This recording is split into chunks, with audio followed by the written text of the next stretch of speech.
So, hello everyone. My name is Suwit Suthirakul. I'm actually a lecturer from School of Chemistry, Suranare University of Technology. This is the last session of the workshop, also of the second meeting about this. So this particular session actually has nothing to do with WASP. It has something to do with thermodynamics and chemical kinetics in general. The outline is like this. I'll be talking basically the basic principle about thermodynamic and kinetics. And then I'll show you how to do microkinetic modeling. This will be very, very simple in surface. I will not touch anything that is very deep, just to give its general and give you the basic idea of it. And then CCC, Cheng-chau Chiu, who actually handles something that is more complicated, which I also actually have no idea about it than it. So this is the science of changes, or chemistry, that if you want to look at a reaction or a change, you have to look at two studies. One is thermodynamics. Thermodynamics is actually all about if. It's all about if. It determines whether or not that reaction can occur spontaneously by itself, right? So if you look at the delta G of the reaction, if it's less than 0, this actually telling you that the reaction can occur by itself. And actually, it should not be called thermodynamics. It should be called thermostatics, because we don't care how long does it take. We only think of the initial state and the final state. We look at the free energy. If one is more than the other, I said I would keep it simple and fast, right? It doesn't look like I'm going to do so. So if the reactant has a higher energy than the product, this will occur spontaneously. It occurs in a way that it releases the free energy. So that is thermostatics. You don't care if it occurs fast or slow. You only care if it can occur by itself, spontaneously. But only look at thermodynamics. Actually, you only look at one side. You have to care about kinetics. Kinetics is all about how fast a reaction can process, how fast a particular reaction, that if you look at the kinetics, okay, delta G is less than 0, it occurs spontaneously. And then the next question that you want to ask, how long does it take for that particular reaction undergoes? And then the other question is how to overcome an energy barrier. So something like this we all, as a computational chemist, are very, very familiar with. You have reactant, you look at the difference of the energy between reactant and products. And you see this, if this axis is free energy, you see that, well, this can occur spontaneously, and this is the delta G of the reaction. And you also look at the transition state and whatever that occur in the intermediate state, and you try to determine how fast it can go by looking at the height of the hill. Okay, so like I said, thermodynamic is the delta G. It's a thermostatic, actually, because it doesn't care about time. You only look at the energy state of reactant and product. You don't care how it goes. You only care the state. So that's thermodynamics. But for kinetics, you care more about how to climb such a hill, whether a hill is so high or it's so low that you can climb so fast. So this is kinetics, where you have the relation of the rate, how fast the reaction can go, is proportional to exponential of negative delta G star, which is actually the height of the hill, over RT. So this is explained also in the collision theory, where you increase the temperature, and then you have the more population of the molecules that have higher energy than the EA, then you can go across your barrier and become the product. So, and there are two parameters that normally the students will always confuse, is that the big K and the small k. The big K is the thermodynamic properties. Because it's the equilibrium constant, you don't care how to reach that state. You only care how much is the product compared to the reactant. So that's the thermodynamic properties. And this is the relation between delta G and equilibrium constant. On the other hand, small k tell you how fast the reaction can go. Okay, so we really have to care about this. And I'm so serious to the student, I'm so strict to the student that you cannot confuse between this big K and small k because it's totally different thing. Okay. A classical example that I always tell the student is that think of a diamond. Diamond is a form of carbon, but we know that the most stable form of carbon is actually graphite. So thermodynamic tell you, the universe tell you that if you have diamond, one day it will form, it's not stable, thermodynamically not stable. It will become graphite. But diamond, but we don't care, right? We still spend so much money for the diamond, for the beautiful ring, has diamond, right? So, but see, the thermodynamic tell you one day it will form graphite. If we only care about thermodynamics, people will not buy diamond. Because the kinetics play an important role here. The activation energy that will determine how fast diamond will be graphite is actually so high that it will take you die and you born again, and you die and you born again. Like 1,000,000 times, diamond is still diamond. It takes 1 billion years from diamond to form graphite. Or even, let me talk a bit about the kinetics. You learn from your physical chemistry that if you have a reactant A, a reaction from A go to B, you can define the rate of the reaction as rate is the decreased rate of the concentration of reactant. All right, and this is the rate law. You have the rate constant times A, and the alpha or the order of the reaction can only be found from experiment. And actually, it's not as simple as that. Normally, reactions undergoes in so many steps. Reaction may occur all at once, or most of the time it occurs through several discrete steps. For example, this creation of hydrogen bromide. Actually, this is a chain reaction where each reaction is called elementary step. So I try to keep everyone on the same page. All right. The other example is the reaction between nitrogen dioxide and carbon monoxide. This one has the mechanism like this. The first step is very slow, and the second step is so fast. And as you can see, if you add up between this, if you add up these two equations, it will result in the first equation. So there's nothing new. The thing that is occur and used up is NO3, nitrogen trioxide, and that species is called intermediate. The thing that occur and use up in the reaction. All right, so let me go to this catalysis. And you always, you have heard this word, and many of you have done the calculations and studies on this catalysis. The catalyst is actually something that you add into the reaction, and you hope that that thing will fasten your reaction rate. All right, but it will not transform to anything else. It will still there.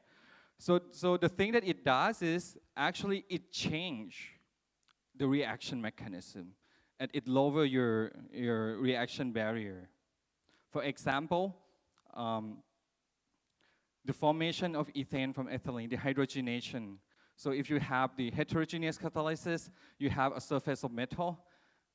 Now, the role of a metal surface is to force the ethylene to stick on the surface in the particular geometry, particular configuration. And also it might also weaken the bond or strengthen the bond of formation.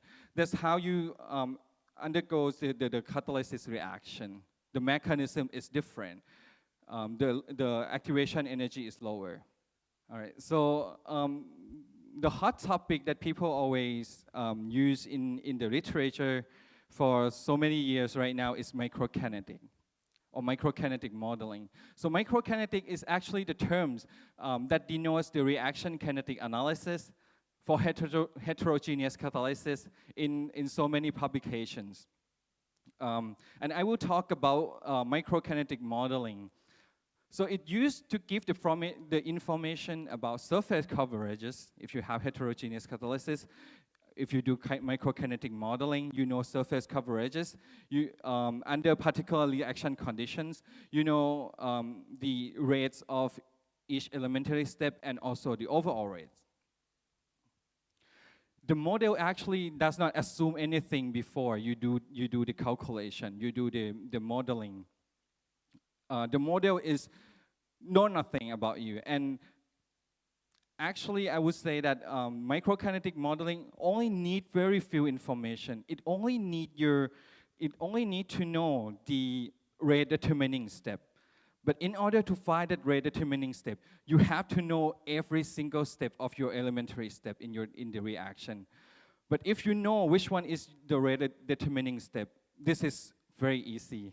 The hard part is to find that step, okay? So why microkinetic modeling? I have this slide from CCC, and actually I really like this animation.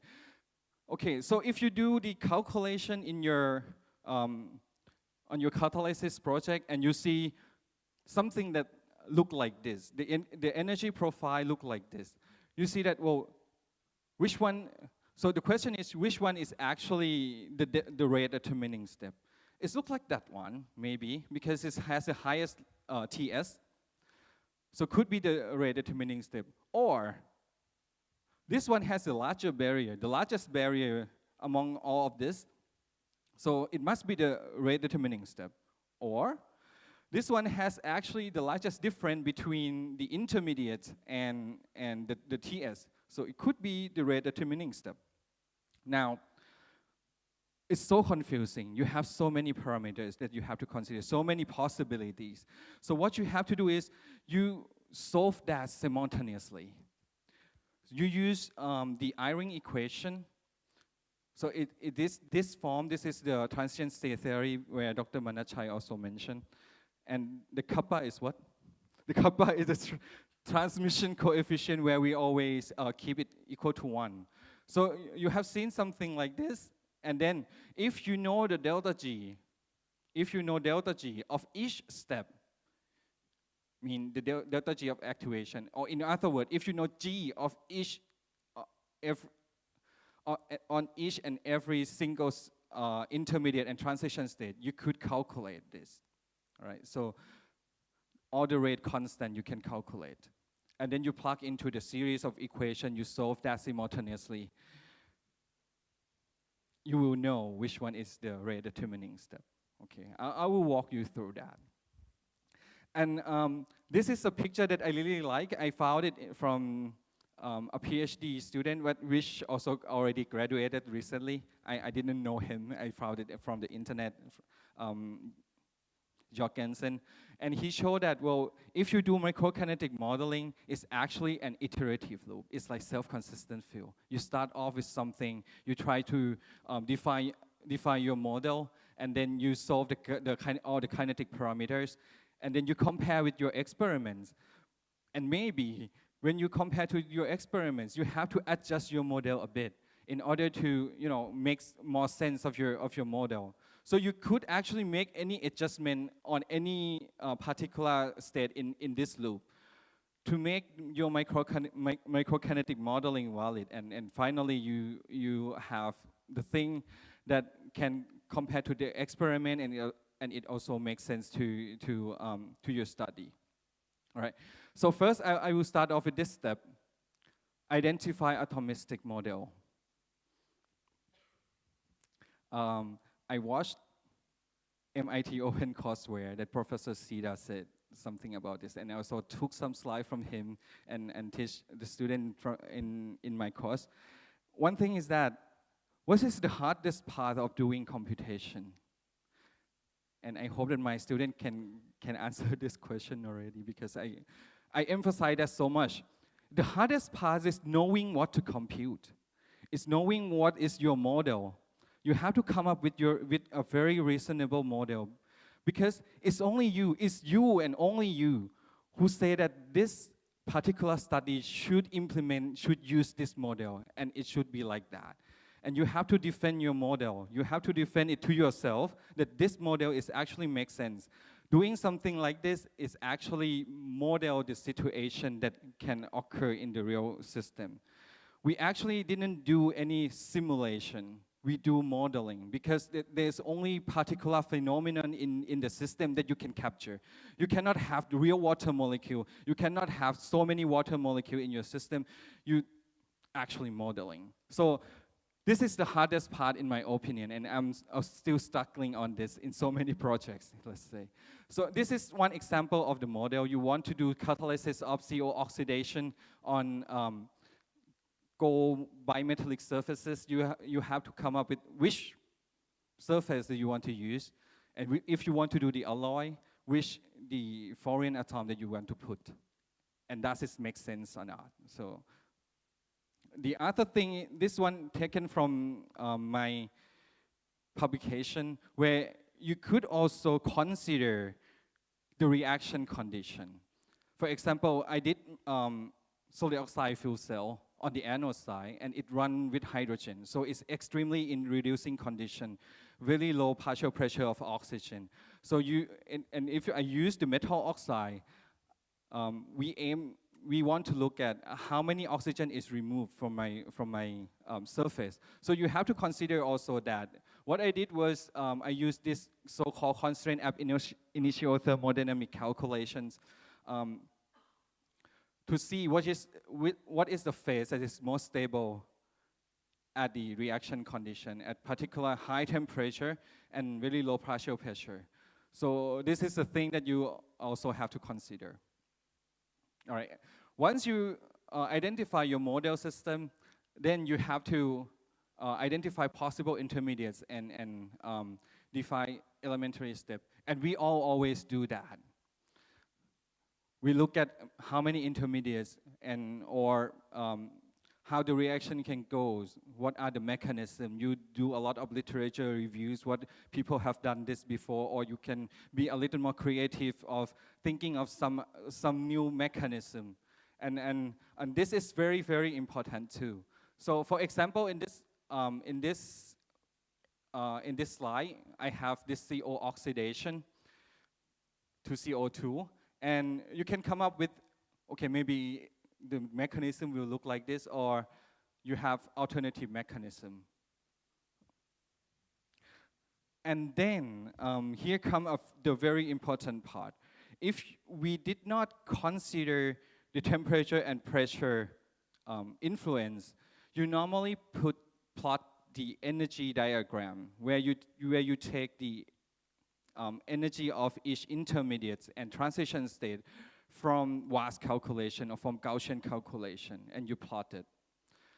But let's be sure that that is actually not considering any effects of temperature and pressure, because running that in quantum chemical code is actually run at 0 Kelvin, at absolute 0 temperature with no pressure, gas phase.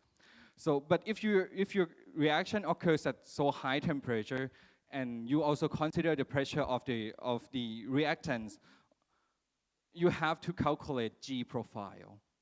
So G profile is nothing. You have energy from your DFT calculation, and then you try to correct that with the PV term and the TS term.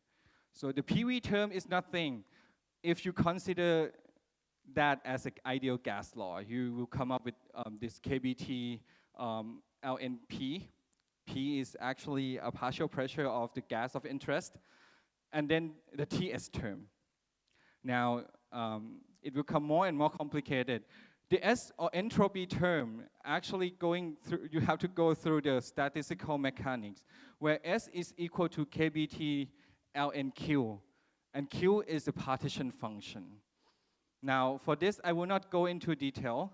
The partition function is the product of partition function of translational partition function, rotational partition function. Is actually appear on CCC slide 2, or this partition function. And I will refer to classical standard statistical mechanics textbook from Macquarie. You could look from this textbook. So if you can calculate Q, if you know P, then you can correct your energy from the energy at 0 Kelvin to also incorporate the effects of temperature and pressure. All right, then you can calculate or draw the free energy diagram. From that and only that tell you the story or the pathway of the energy landscape of your particular reaction. One note is that this energy diagram is actually arbitrary number. I mean, I put any number that I like. It's actually not all of these are true or from any calculations. I just want to give you as an example that your potential energy profile might look like this, okay? So once you know all the intermediates, you define the elementary reactions, then it comes to calculating the rate constant, okay? So there are mainly two theory that we always use, and as I told you before, I'm also a newbie in this field. So there might be some variation of theory, or maybe some theory that I did not know just yet in order to handle all this particular reaction. But as I know of, there are two theory. One is the collision theory. Collision theory is used for calculating the rate of the reaction of adsorption and desorption. So if the process like that one is the adsorption or the desorption on the blue one, so what you do is you calculate the adsorption rate by using this equation. Sigma is sticking coefficient. This is a pressure, molecular mass, and surface area of the active site. I will not go into detail. But in order to use this equation, you have to know exactly what you are doing, okay? The other theory is the transition state theory that Dr. Manas Chai also mentioned. So this is the formula, and you just have to use delta G star. Delta G star is actually the free energy barrier of each step. And then you can calculate the bond forming or bond breaking reaction that involve normally on the surface reaction. So after using all this theory, you will be able to calculate all the rate constant of forward rate constant and backward rate constant of all elementary steps. Okay, and one thing that you should do also is that if you know G in every step, you will always have to calculate equilibrium constant from the delta G of the intermediate, so that you could double check again if all of your calculations correct or not. So this is a relation between the thermodynamic and the kinetics, where you calculate K forward, K reverse, and big K, capital K. And you see all of your elementary steps if they are all correct. If they are all correct, it should be in this relation only. If not, then you make some mistake in your calculations. Moving on, then there is the part that I actually not familiar with, and I think many of you also not familiar with, but actually we have done that in physical chemistry some years ago in your bachelor degree. So if you can list the elementary reaction, you should be able to write down the rate of each elementary step. For example, the first elementary step, R1, is actually equal to K1 forward, K1 forward times the reactant concentration. Right? In this case, is the partial pressure of carbon monoxide and theta star. Theta star is actually the surface. It's your surface. And then subtracted by K minus 1 theta CO. Okay.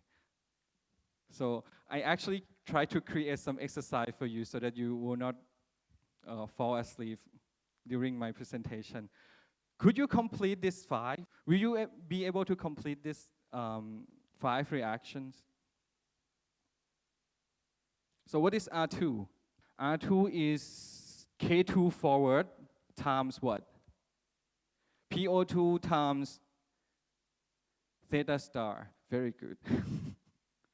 Okay, and subtracted by K2 backward, or K2 minus times theta O2, and you keep writing, and you did that before in your class or something. Okay, so this is easy, right? Everyone can do that, and from that, you plug everything in to the differential equation. Let's say that you only you want to look at how does this theta or the coverage of carbon monoxide on your surface change by the time. So in particular, you look at where is your carbon monoxide on the surface species. It's on 1, it's on where else? Reaction number 3 and reaction number 5. So the production rate of CO is actually R1, right? The production rate of CO is R1. And then you look at reaction number 3. This is the consumption of CO. That's minus R3, right? And then you look at reaction number 5. That's also the consumption of CO. That's also minus R5. So you could write this down, all right? And everything you do is the same. And if you plug R1, R3, R5, everything in these equations, you will see a series of differential equations. So many parameters. But let's go back to that a bit. You have solved everything. You know what's K2 move forward because you did the calculation, transition state theory or collision theory, it depends. You know K minus 2. You know every K. You know P, because this is the partial pressure that used in your in the experiment. What you don't know is theta. You want to solve for that. So this is a series of differential equations, plus this equation that is very helpful. So in order to solve this series of differential equation, there are 2 ways of doing that. First is analytical solution. What does analytical solution mean? It means that you solve it by hand. You try to solve it by yourself, or you use some computer program that actually solve analytical solution for you. You know exactly this theta star equal to what term. It might be very, very complexing and it's almost impossible for a particular study to to use analytical solution. And if it is possible, you have to make a lot of approximations, steady state approximation or equilibrium approximation, where you say this reaction you can, okay, I will not go to that. In other words, analytical solution is not easy, okay? And I did that for my first, for my publication. It is so also really, really painful. Alternatively, you could use this numerical solution where you use the ODE solver, which is available in so many program languages. The one that is very, very popular is Python syntax, where they have so many library that serve you in order to solve this. And Actually, CCC wrote that program for us today. Actually, not for us. He made it as his hobby. Right. Okay, and he want to show us now. Maybe I'll let him explain this a bit. So in this very small program, you actually don't need, it's actually not very complicated. You just have to tell the program what are your differential equations and what are all the parameters. Once you let the program know, you just call the ODE solver, ODE integration, and then done. Okay. Yeah, as I said, I'm CCC. So what I have written here, this is basically a very simple program in Python. I'm using here the syntax of Python 2. For those who are not so familiar with Python, there are actually two versions of Python that are currently around, is Python 2 and Python 3. They differ a little in the syntax, so I'm just mentioning here, I'm using here mainly Python 2 syntax. So I'm just going through that real quick. So what you have here is basically you're importing those libraries from Python, and those libraries are basically predefined functions, so you don't have to write them yourself. So Python has already prepared them for you, so you just import those functions, and then you can use them. And so this, you first import them, and here you just basically start to implement all your conditions. I'm seeing people recording that. I don't think we have to record that. We can try to put that on the website afterwards, right? No, that's okay. So here, first of all, we define some constants. So we are talking about a reaction between a gas phase and a surface species. So here we have to define the partial pressure of the surface species. So here I have just randomly put some numbers. And here, this section, those are the rate constants. So here you have K plus 1. So this is the rate constant for the first reaction forward, and then K minus 1 is the reaction constant for the first reaction in backwards direction. The numbers here are just fantasy numbers, so I just made them up. You can basically fill in any number to test it yourself. And and then in this following section here, in this section here, we are defining the initial conditions. So this actually means, so when I start my reaction, do I start from empty surface, or do I start from a surface that has already something else covered? And then here, so you have theta empty basically means the site is empty, and ini stays means it's an initial condition. So I've said in my initial condition, my whole surface is empty, so theta CO, theta O2, theta OCOO, and theta O, they are all 0. Only this term here is 0. And this part here is just for implementation in Python. So I just pass all those parameters as a list. So this is basically a kind of a vector consisting those for numbers. And the next part is actually the central part here. This part here, this is basically the syntax in Python, how you define a function. So where you put in some parameters and you get out some numbers or some other form of data. And you actually use this to define your chemical system. And so here, this is a function where you pass in a list for theta. So this is basically the coverage rate at the time where you want to study that. And time is basically a number which gives you how much time has passed.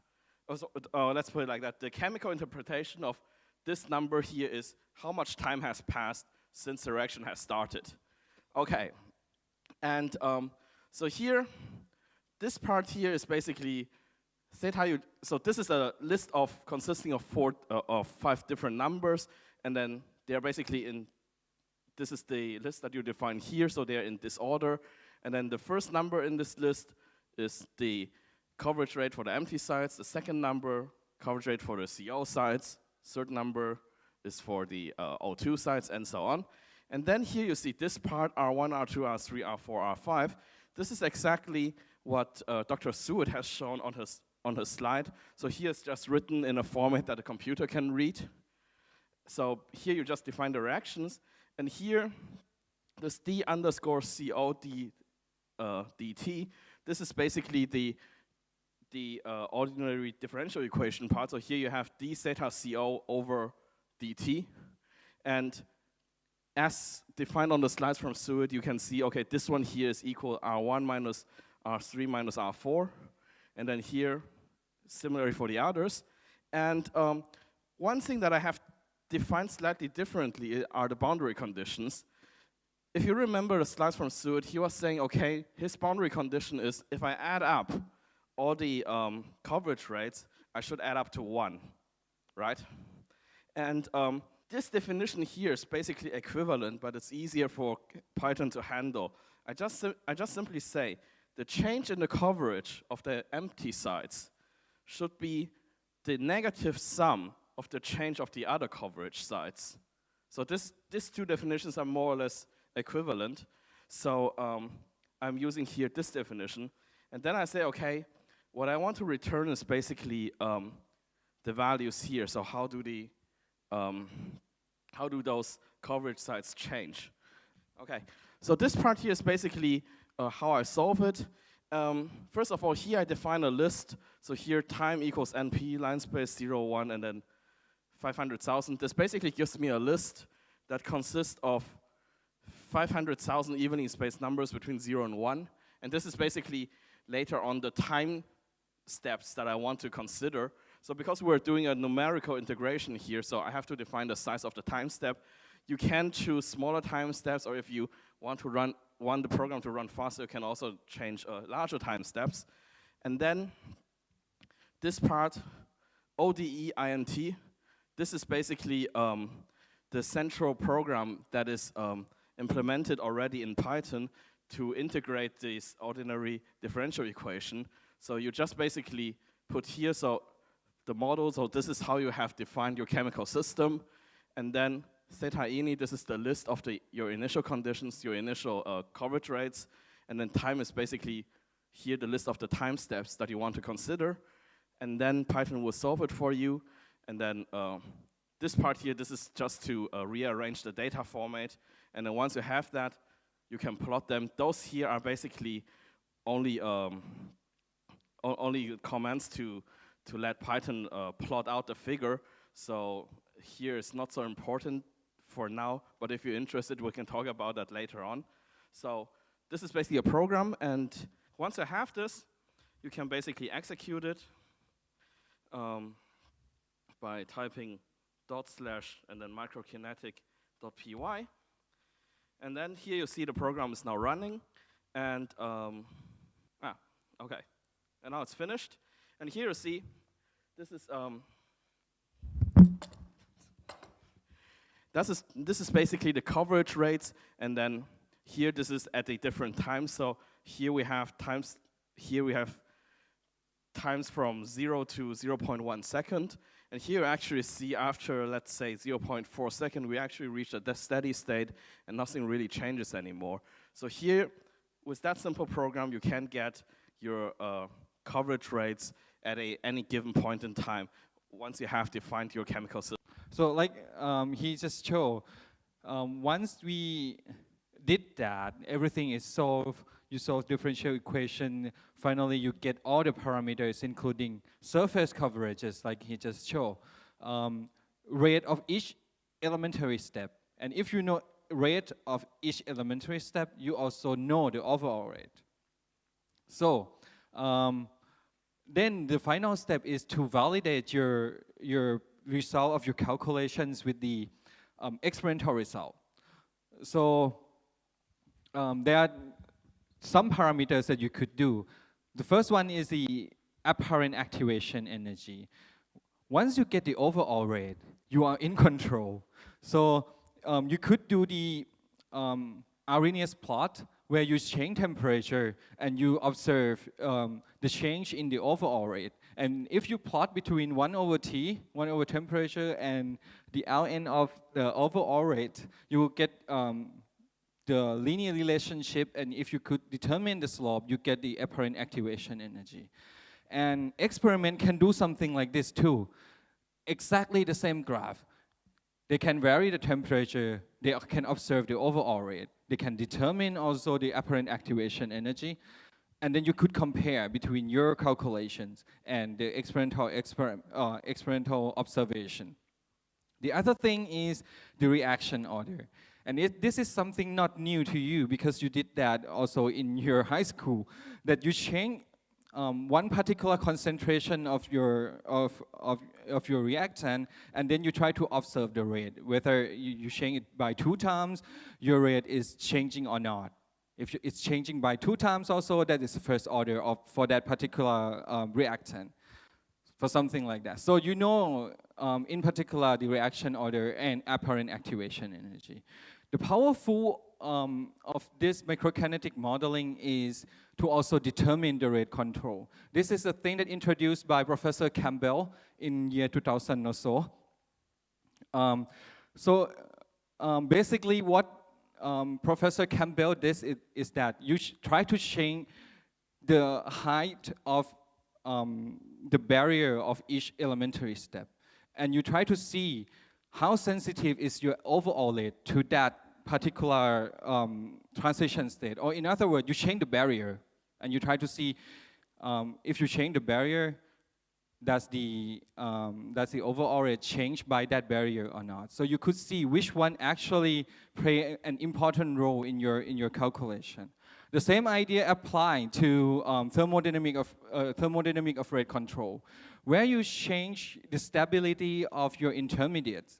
So you go from one intermediate to the others. You change you just change the energy of the intermediates, and you see how sensitive is intermediate stability to the overall rate.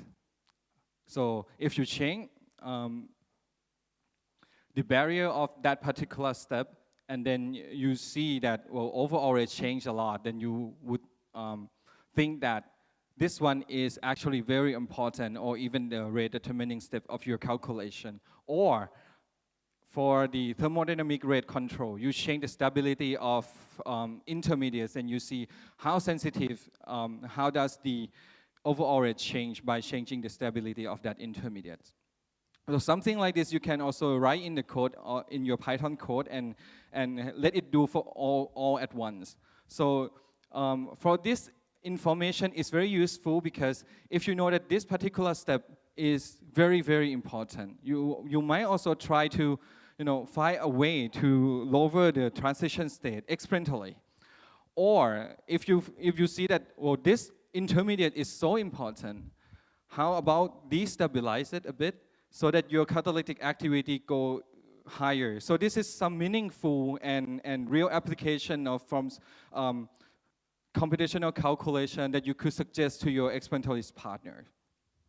All right, so let me go through the big picture again. So this is my final slide, where these two steps is actually what we are doing, what people in the research field of computational chemistry doing. So these are the skills where I think whoever doing catalysis have already had, that identify atomistic model and identify intermediates and transition state.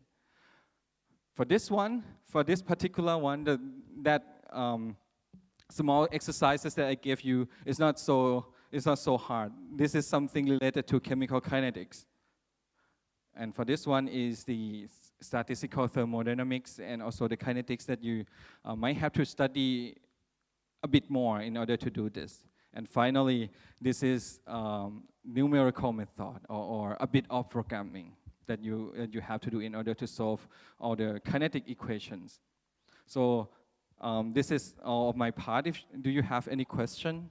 If not, I will pass that to CCC. So back to slide number 14. So to answer the question that when you have potential energy surface, and we want to know which step is the rate determining step. And if I do only the static calculation, unless I'm not doing the kinetic modeling, can I answer that which one is the rate determining step from this potential energy surface? Any comments, CCC? There are some cases where all those three just overlay into one onto.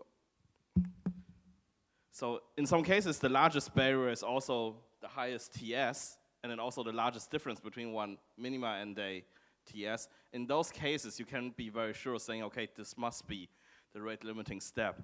But this is actually, if you go through some literature, they were actually saying that because of the occurrence of cases like this, the rate limiting step concept does not always work. So you cannot really specify saying, okay, it must be this reaction step, because you see it's actually the energy difference between two not directly related steps. So let's put it like that. For simple cases, you can really say, okay, the highest barrier is the rate limiting step. But once it gets more complex, this is not so easy, and I would say it's probably not possible. If we want to compare our result, the calculation result from with the experiment, and can you give the comment that from the measurement, from the experiment, the barrier that they get from their reaction is called the apparent activation energy barrier. And if you compare with that potential energy surface, which one? I would say the thing is we have to look at the degree of rate control. One thing is that whatever the experimentalists see is actually apparent activation energy, where what we calculate are elementary activation barrier or energy barrier of each step. These two should not be confusing. That is actually not the same thing.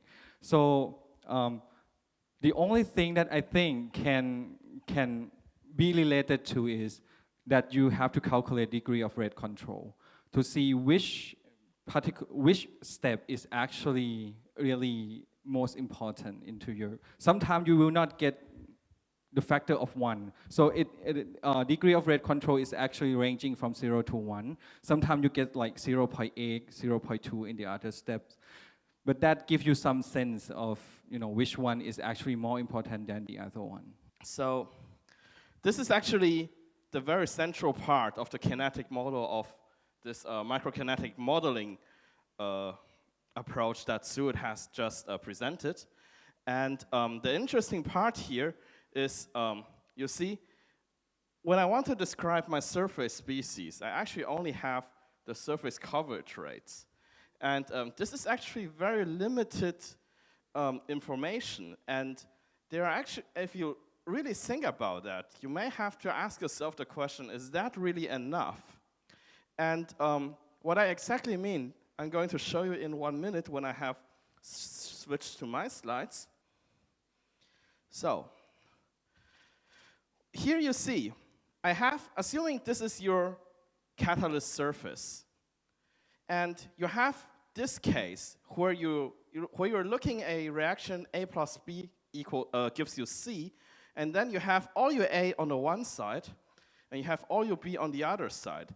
And here, if you calculate it, you will see, okay, the coverage rate for both A and B is 0.455. If you go to this side here, if you also count here the A's and the B's, you will find out the coverage rate here is exactly also 0.55 for A and B. So now you know it's a reaction between A and B, so this means A and B have to come together, right, before they can react. Here, no A and B is in contact. So do you really think that the reaction rate starting from this one here would be exactly the same as the reaction rate starting from this one here? Probably not, right? So these are one of the cases where this microkinetic model can give you some problem. And the thing is that since people are using the microkinetic model, there must be some justifications for that model, otherwise people won't be using that. So what are the cases where the microkinetic model is okay? It is actually okay when the diffusion of your surface species is very fast. This means even if you start with this one here, within a very short time, the surface mixes up and you get something like this. Then the microkinetic model is basically okay. However, if your diffusion barriers are very high, or they actually do not have to be very high. They just have to be comparable to your reaction barriers.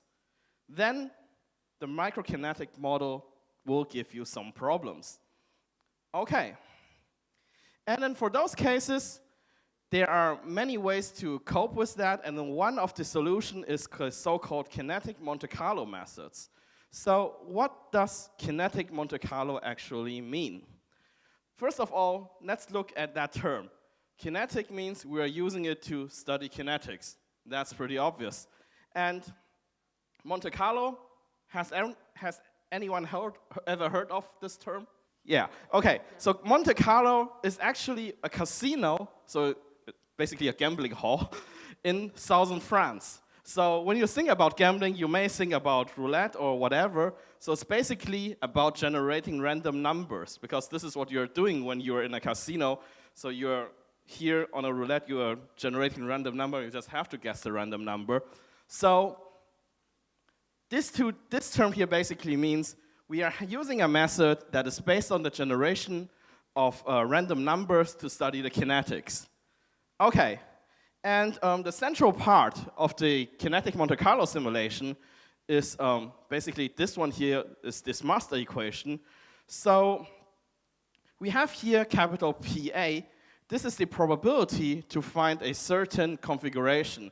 When I'm talking about configuration, I'm basically meaning I have a surface, and then on the surface, I have different sides, and on that side, I have a certain occupation of my different surface species. So whether I have a surface species standing on, let's say, this side here, this is one configuration, and if I have the same species standing on this side, this would be another configuration. So we're talking about different configurations here.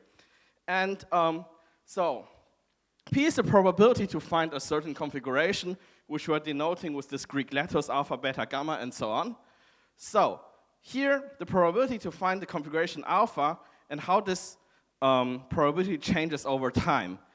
This can be given with this expression here. So here, k alpha to beta and k beta to alpha, those are basically the number of transitions of a configuration for beta into alpha. So this is beta into alpha or alpha into beta per unit time. So it's basically rate constants. So how fast is my system changing? And then here you have the probability of configuration beta and configuration alpha. So if you think about it in terms of a chemistry, so this is basically how many reactions do I have that can form the configuration alpha, and this is how many configurations do I have that, or how many possibilities do I have for a configuration alpha to react away, okay? And the basic idea of KMC is basically shown here. So you start with the initial geometry. This is basically, you have an initial configuration, and then a list of possible reactions that you want to consider. And then this is something that you have to predefine before you start your simulation.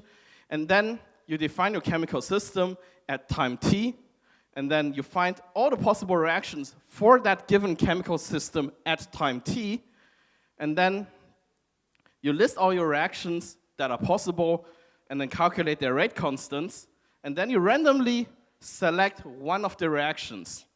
And then you propagate your system, which means that you let that reaction that you have randomly selected, you let it occur, and then you update the time, and then you're again at this step here. And then you just continue as long as you want. Okay, so far any questions? Okay, if not, then I will go through those 4 steps here. So first of all, initial geometry list and the list of reactions. How do I define that? So what do I have to consider? First of all, I have to consider, for instance, how large is my simulation cell? So this is basically the same as in VASP. In VASP, you also have to define your unit cells, or do I take a 3 × 3 unit cell, or do I take a 9 × 9 unit cell? And when you're doing those numerical simulations, you of course go to larger simulation cells. We're here talking about, do I want a 100 × 100 or 200 × 200 cell? So first of all, the size is something that you have to define. And the second thing is, what is your initial condition? well, this is what I have mentioned before. At the beginning, is my surface completely empty, or do I already have something pre-absorbed on it? And then, when you're looking at a reaction at the interface between a gas phase and a surface, then you have to define the partial pressure of your gas phase species. So this is basically the initial conditions that you have to define. And then, this is a second thing that you have to think about. So what kind of lattice do you use? So for instance, today you want to model a reaction that is taking place on a platinum-111 surface. So it's basically a hexagonal system. Then you have to use a hexagonal lattice here. Each field represents a side. So for instance, this one here, you can use it to represent the hollow sides of a FCC-111 surface. So those are basically the red crosses here. Or you can, for instance, say, we're looking just a cubic primitive lattice. This corresponds, for instance, to a FCC-100 surface, the hollow sides of it, or the top sides of it. And if you have something that is more complicated, let's say you have a surface, you have a 100 surface, and your reaction is taking place on hollow, top, and also on bridge sides, here shown in green, then you have defined something like that. And the different colors, so this one here corresponds to top sides, and this one here corresponds to hollow sides. And then here the black ones are the bridge sides. So you see between two top sides there's always a bridge side. And then here also around a hollow side, so this color are hollow sides. So hollow side is always surrounded by bridge side. So here you have to think about how you have to build your model. So the more realistic you want to build your model, the more complex does it get, okay? So next we have to say, what are the reactions that we want to consider? And let's go back to our system. We have A plus B reacts to C, and then we just assume A, B, and C only occupy the top sides. Then we can stick with a simple lattice like this. And so first of all, we'll have the absorption and the desorption steps. And then this basically, you just say, okay, I have an empty field, and then this becomes occupied with A, with B, and with C. And then Ka, Kb, Kc, those are the absorption constants, which you can calculate with the collision theory as introduced by Suwit. And here you just put that together with the partial pressure. So here this partial pressure of A, B, and C. And then you can define, let's call it a apparent absorption constant. So where you don't have to take care about the pressure. So we just call it K prime A. So here, this is the absorption steps, and this is the reverse direction. This is the desorption. It's basically an occupied side becomes an empty side. And then we have the surface reactions. We have let's go first, this one first. So we have the diffusion steps. So I have A, and then next to it an empty side. And then here you have the diffusion constant. So we just basically treat that as a reaction step, and then just calculate the diffusion barrier as if it is a diffusion reaction barrier, and then we have just here A switching its sides. And here, of course, we have to be careful. We have to take care of all the symmetric equivalent processes. So A can diffuse to the right, it can diffuse to the left, to up, and it can also diffuse down. And the same for B and for C.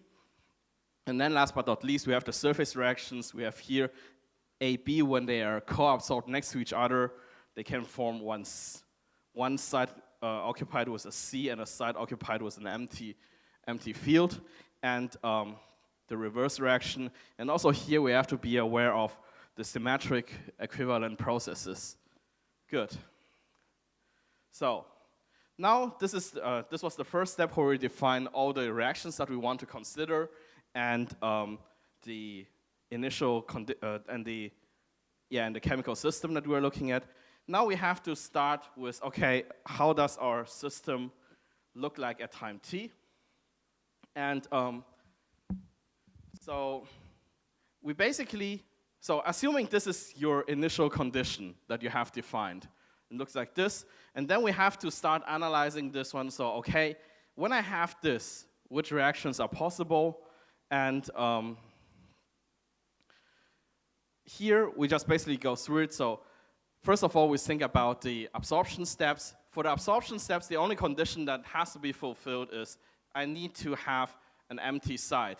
So I just count here, okay, I have 56 empty sides, and on each of these empty sides, it could potentially absorb a molecule of A, can also absorb a molecule of B or a molecule of C. So we have 56 times this type of reaction. And then here we have the desorption processes.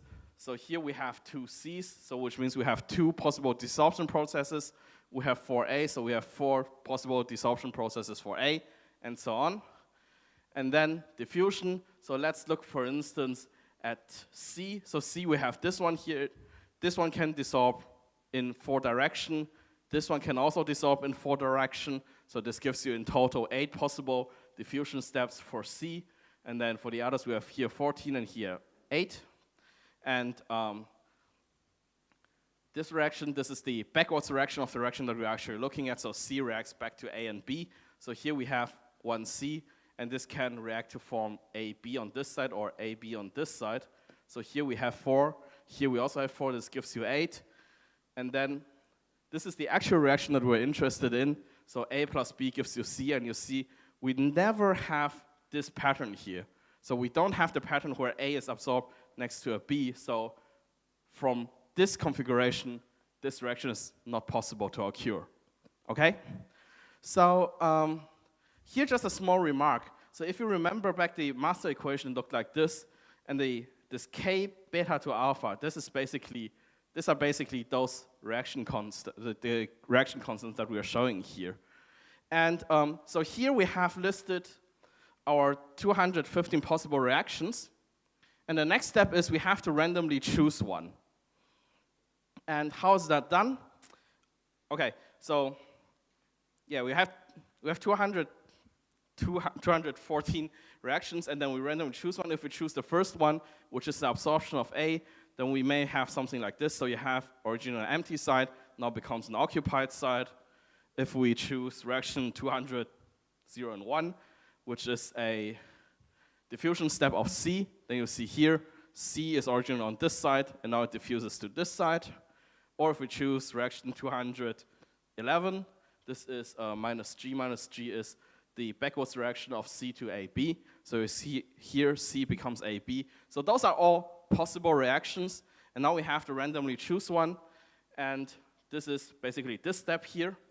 So what we basically have to take account of is if a reaction has a low barrier, right, then it has a high reaction constant. So, and a high reaction constant, you can interpret this as a probability that this reaction will occur. And then when we are randomly choosing our reactions, of course, those which have a low barrier, they are more likely to occur. And those which have a high barrier, they are less likely to occur. And the question is, how do we account for that? And what we're doing here is we're defining this so-called cumulative rate constants for the reaction I. So you just basically take all the reactions and then put it in a row, and then you say, okay, if I is, let's say, the 100th reaction, then you just add up all the rate constants for reaction 1, for reaction 2, reaction 3, till the reaction 100, and then you have the cumulative rate reaction for Ri. And then this actually means when you have n equals 200, so n is the total number of possible reactions that you have, so Rn is basically the sum of all reactions Q, okay? And then this is basically a small illustration of what I have just shown. So here basically, you see those small blocks here. So each block here represents one reaction, and the width of the block represents the value of the reaction constant. So here you just put them all next to each other. So here you have the reaction constants for the diffusion of A, here for diffusion of B, diffusion of C. The absorption of A, B, and C. Here the desorption of A, B, and C. because you have a low coverage, so therefore you only have a few blocks here, and then here this is the diffusion part, so here and here this is the reaction part, and then here this is how you define the cumulative rate constant. So here this is the ice reaction, so if you take the length from here to here, this is Ri minus 1, so this is the cumulative rate constant to R minus 1. When you look on your handout slides, you will find that here's a typo, which I have already corrected here. And here, this is till here, this is then Ri, and then if you go to the end, this is the total rate, it's like Rn, because for n reactions, so this is the sum of all rate constants. So if you just have them all in a row, and then you just generate a random number, which is basically selecting randomly one of the reactions, and then let's say we have now randomly selected this one, then we just look, okay, what kind of reaction is that? This reaction corresponds to the diffusion of A, so it's going from here to here, and then we just say, okay, this is our old system, now we execute this step, and this is our new system. So this is the next configuration that we have to deal with. But one question that we have to think about now is, okay, we're going from one configuration to the next configuration. The question now is how much time has passed in between? Because we're looking at kinetics, so we're interested in the change over time, right? So this is where this kinetic the Monte Carlo concept comes in again. So this one here is the definition for R. R gives you a probability that nothing has happened until a certain time t prime. The derivation of this equation is a little bit of tricky, so for now I would say we just take it as it is. So you have this one here, and then we just say, we just calculate, so if we have a certain value for R, so R is kind of a cutoff value where we say, okay, if the probability is below that, we consider it as likely, or if it's above that, we consider it as likely. If it's below that, we consider it as unlikely. And then here we just say, okay, how long time t prime do we have to wait until it is likely that something has happened? And then you basically solve this equation here. And the question is, of course, what is your cutoff value for R? And since it's a probability, it's basically a value between 0 and 1. And here we just say, okay, we just generate a random number between 0 and 1. And this is then your cutoff probability. And then you just simply solve for t. Then you know, okay, how much time has passed since your last reaction step. And then you know what time you are at, and then you also know what your next configuration is. And then here, this is the next configuration that you had. So I said we were moving A from here to here, and now you just start again. You just analyze what are the possible reactions, and here you see we have now this motive here is A absorbed next to B, and suddenly the reaction of A to B is possible again. So here, this is the update of the possible reaction steps. And here at the end, I'm just going to show a small example how this kinetic Monte Carlo method can be used. And here I'm looking at this so-called ZGB model. This is a very early model proposed by those three scientists here. And they were looking at the CO oxidation on catalytic surfaces like platinum-111. So it's basically a primitive cubic surface, and then here, these are the only reactions that they are looking at. So they have the molecular absorption of CO, which is, you have the empty field becomes absorbed with CO, the dissociative absorption of of O2. So you need two empty sites, and then after the reaction, you have two O's absorbed next to each other, and then the CO oxidation. So you need CO and O next to each other. They react with each other, and this formed CO2 directly flies away. So you have two empty sites, and they say, okay, there's no diffusion at all. And the powerful part of this model here is they actually used to study what the ideal ratio of the partial pressure for CO and O is. And for here, I have just put some random numbers for the reaction rates. But here you can see this is the case where you have a stable operation. So here the ratio of the partial pressure for CO and O2 is 2.16. And then you'll see, okay, the reaction is always continuing, so you always see some movement here. However, if you go to a slightly higher coverage rate, so you see after a short time, the whole surface becomes covered by the red one. Red is the oxygen, and you see at this ratio, you would have oxygen poisoning very fast. And if you go to lower ratio, you will have CO poisoning very fast. So this is actually something where we can study, okay, at what ratio can I operate my, my catalytic system? So this actually also shows you that the partial pressure, this is one thing that is really often neglected in those kinetic studies, at least when we are looking at it computationally. You actually see that they actually play a very important role. Yeah, and then some other aspects that KMC can be used to study. You can look at local coverage rate effects. So if you have some local concentration of certain absorbates, this may have some effect on your kinetics. And then the other side is the formation of islands. So whether you have a local concentration of a certain species or the formation of overlayers. Here you see you have like every second field occupied by a sea. This is also something that you can look at with KMC, but you wouldn't see with a kinetic, microkinetic model. And yeah, last but not least, some concluding remarks. KMC can be a really powerful tool. However, it really takes some effort to set up a realistic model.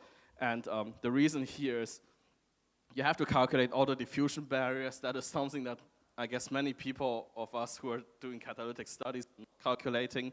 And then the coverage rate effects on the reaction barriers. So you have to see, okay, at a certain coverage rate, how does the reaction barrier change with the coverage rate?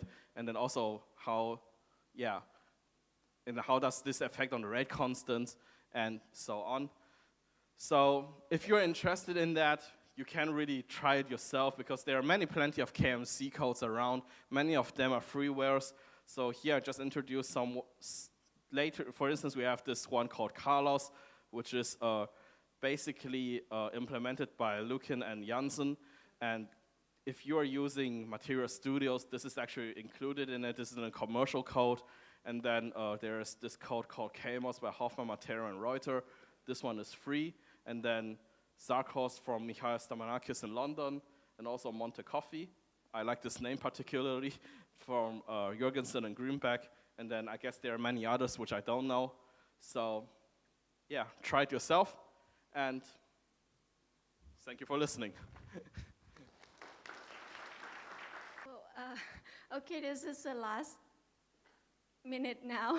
So, well, I would like to thank everyone for attend the workshop and for your attention. And so we are happy to answer all your questions that you have. You can come and talk to us. And I would like to thank every instructors and that do a lot of materials and give thank you for your time very much. And okay, well, we thank for all the organizers, and we hope that this could be a useful workshop for you, and I hope that you can apply this to your research and have a successful research. Thank you.